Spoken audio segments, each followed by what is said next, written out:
d'abord le déroulé du premier conseil municipal, comment ça s'organise. Deuxième point, donc sur la répartition des délégations et des désignations dans les différents organismes. Donc ces deux points seront présentés par Christian Métairie. Je propose donc à Christian de commencer un petit peu la présentation donc du déroulé du premier conseil municipal, un petit peu comment ça s'organise.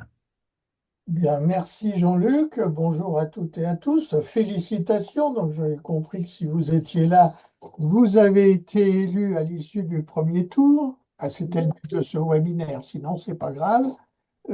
Pas forcément tous comme maire, mais en tout cas un jour comme futur maire.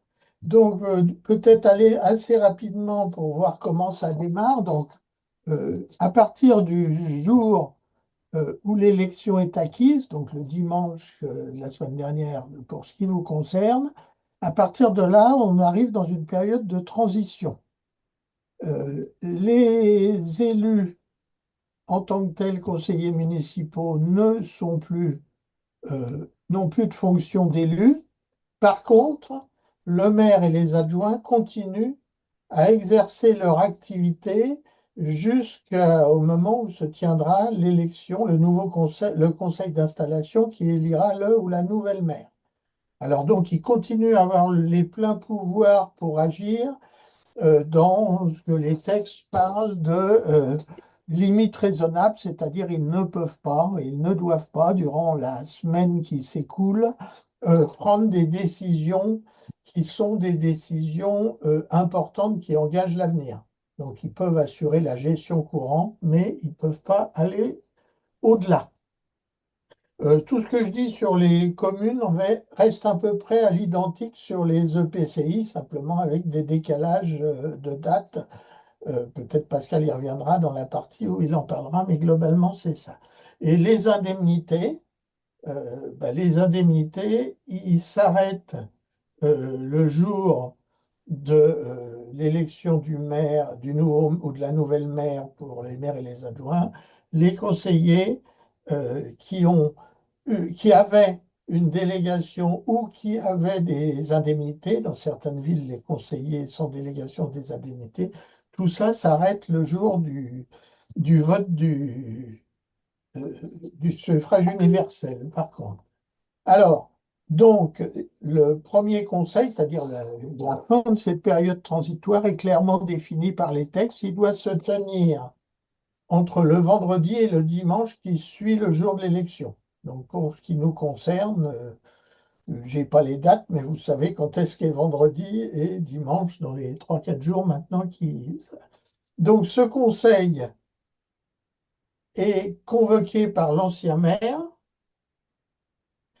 Comme tout conseil, hein, le document que vous voyez projeté, il rappelle les choses de bon sens. Les gens sont convoqués, c'est public. Euh, c'est une séance qui a des fonctions normales. Alors, elle est écrite qu'elle ne peut pas être en visioconférence. Par contre, rien n'empêche que le conseil soit retransmis en visio, comme ça se fait dans beaucoup de communes. Donc, il doit être convoqué à un délai un peu réduit de 3 jours, parce que sinon ça ferait un peu juste. Et il a un certain nombre de points qui sont des points obligatoires. Après, il peut y avoir des choses en plus. Donc, le, au moment où s'ouvre le conseil, il n'y a plus aucun élu en responsabilité. C'est le doyen d'âge du conseil qui va le présider. Des fois on m'a posé la question, il a toujours le droit de faire un petit discours au début, et ensuite il va lire un certain nombre de textes réglementaires, et première étape, élection du ou de la maire. Donc, appel de candidature, l'élection se fait sans débat, et donc ensuite, une fois que les candidatures sont déposées, ben, c'est un scrutin à bulletin secret. euh, à la majorité absolue des 2 premiers tours. Donc, si au bout de 2 tours, le, personne n'a la majorité absolue. Alors là, il y a un troisième tour avec la majorité relative. Et si par hasard, il y a deux personnes qui ont la majorité mais le même nombre de voix, c'est le plus vieux qui devient maire. Je ne sais pas si c'est lié à la sagesse, mais en tout cas, c'est lui qui devient maire. Donc ça, c'est la première étape. Et à partir de ce moment-là, donc, le ou la nouvelle maire prend la présidence du conseil municipal. En général, il y a la remise des écharpes. En général aussi, il fait un discours, mais ça, c'est pas totalement obligatoire. Et à partir de là, on passe à l'étape suivante sous la direction du maire qui vient d'être élu, de la maire qui vient d'être élue. À ce moment-là, on passe à l'étape suivante, qui est la désignation du nombre d'adjoints. Dans une commune, il y a obligatoirement un adjoint ou une adjointe, on ne peut pas descendre en dessous, et le nombre maximum est 30% de l'effectif du conseil municipal euh, euh, ramené à l'entier inférieur. Donc le conseil peut décider d'avoir un, deux, trois, jusqu'à 30% du conseil. Éventuellement, il y a la possibilité d'élire des adjoints supplémentaires euh, si la commune concernée a plus de 80 000 habitants ou moins de plus de 20 000 habitants avec étant en politique de la ville, à des quartiers politiques de la ville, il y a la possibilité d'élire des adjoints de quartier. Alors là, c'est 30% du nombre d'adjoints. Hein. Donc, ça veut dire que, je prends l'exemple d'Arcueil, on a 35 élus, il peut y avoir jusqu'à 10 adjoints. Et comme on a des quartiers politiques de la ville, on peut monter à 3 de plus, ça fait 13. Donc, ça, c'est le choix du conseil municipal. Et donc, on a terminé ensuite le nombre d'adjoints. Et ensuite, on passe à l'élection des adjoints, qui est sur une liste ordonnée, paritaire, alternée. Hein. Donc, il faut qu'il y ait le nombre de candidats, que bah, ça commence un homme, une femme. Alors, il n'y a pas d'obligation que le premier de la liste soit du sexe opposé ou au maire ou à la maire. Hein. Le premier adjoint peut être un homme et le maire un homme, ou une femme et une femme. Donc là encore, l'élection se fait par liste bloquée, hein, on n'a pas de possibilité de panachage, de rayer, que vous voulez. Là encore, ça se fait à 3 tours, euh, majorité absolue, et puis ensuite, troisième tour, la moyenne d'âge des adjoints, s'il y a le nombre. Alors en fait, comme en général avec la prime majoritaire de 50%, c'est très rare qu'il y ait 2 tours. Hein. Voilà, donc ça, c'est les choses obligatoires. Et dernière chose obligatoire, c'est la lecture de la charte de l'élu local. Le maire doit lire euh, le- la charte elle-même qui prend un certain nombre d'engagements solennels, a mis Antoine sur sa diapositive. Donc ça, c'est ce qui est obligatoirement fait lors du premier conseil municipal et qui doit être inscrit à l'ordre du jour. Et puis après, ben, les résultats sont affichés, etc. Il est possible qu'il y ait d'autres points qui soient ajoutés à l'ordre du jour de ce conseil d'installation. Pour cela, il faut que ces points aient été inscrits dans la convocation. On ne peut pas rajouter des points au conseil comme ça, donc il faut que ça soit inscrit au moment de la convocation. Et il faut que, comme toute délibération du conseil, ces points fassent l'objet d'une note synthétique qui raconte de quoi il retourne. Alors, quelques exemples de points qui parfois sont ajoutés au premier conseil municipal. Alors, c'est le maire sortant qui décide, hein, mais si ça se passe bien, il a pu travailler ça avec le nouveau maire. Il peut y avoir euh, des décisions sur les indemnités des adjoints, du maire et des adjoints. hein. C'est facultatif, il faudra le faire dans les 3 mois, mais c'est possible au premier conseil si on l'a inscrit. La deuxième chose, c'est les délégations du conseil municipal aux maires et aux adjoints, c'est le célèbre article L21, 22, 22.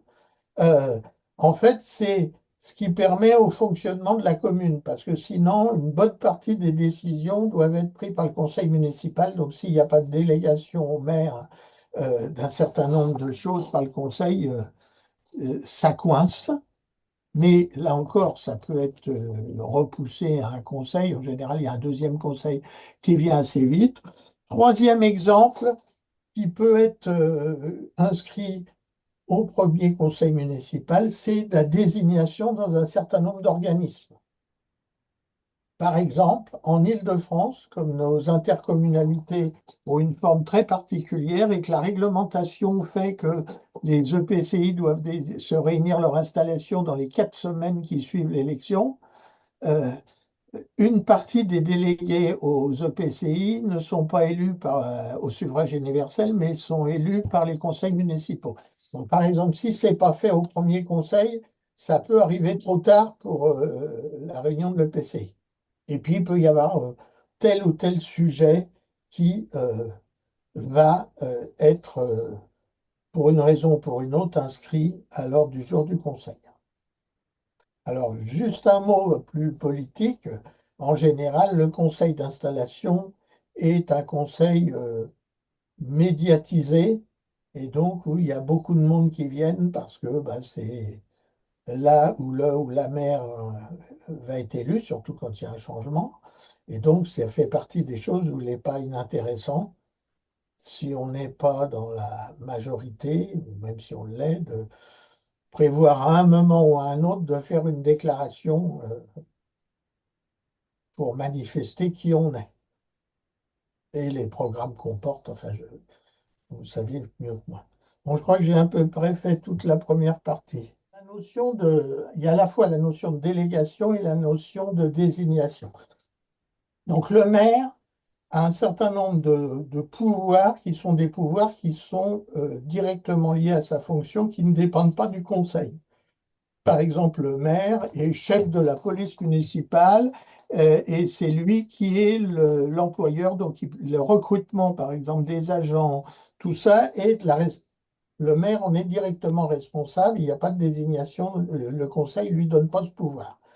Ensuite, il y a tout un tas de choses, passer un emprunt, signer des contrats, tout ça. Donc, ça, c'est ce que j'ai évoqué juste avant qu'on fait ou qu'on ne fait pas au premier conseil, c'est tout ce que le conseil délègue au maire. Et à partir de là, le maire va pouvoir déléguer, ça s'appelle une délégation, va pouvoir déléguer aux adjoints, à des conseillers municipaux et à des cadres municipaux des délégations de signature, c'est-à-dire qu'ils sont autorisés à signer un certain nombre d'actes au nom du maire. Hein, donc ça, c'est la question. Et un adjoint, s'il n'a pas de délégation, il ne peut pas avoir d'indemnité, par exemple, d'adjoint. Ensuite, donc ça, c'est euh, la deuxième partie. Donc, il y a tout un tas d'organismes dans lesquels le conseil municipal va désigner des représentants. Alors, ça peut être des syndicats intercommunaux, ça peut être des divers organismes dans lesquels on est, l'association des usagers du RER, oui, du TER, je ne sais quoi. Enfin, il y a plein d'organismes dans lesquels la ville est représentée, et donc il faut désigner des représentants dans ces organismes. Il faut aussi euh, naturellement créer le CCAS et donc, combien il y a d'élus au CCAS et désigner les représentants du conseil municipal au CCAS, c'est un scrutin de liste à la proportionnelle. Il faut aussi euh, euh, créer, en fait, le conseil municipal fonctionne avec un règlement intérieur. hein. Et donc, il doit y avoir un règlement intérieur qui est voté dans les 6 mois qui suivent l'élection du maire. Et en attendant qu'il y ait un nouveau règlement intérieur, c'est l'ancien règlement intérieur qui s'applique.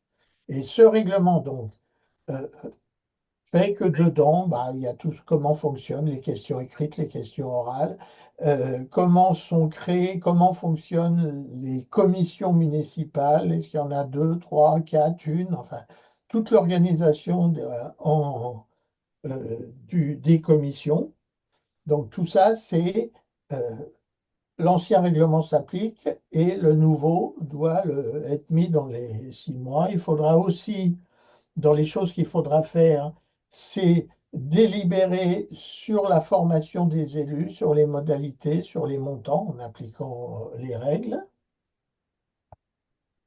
Et puis, bah, je pense que voilà, j'ai fait le tour dans le document, hein. Vous avez les détails des différents organismes, comment ça se lie, etc.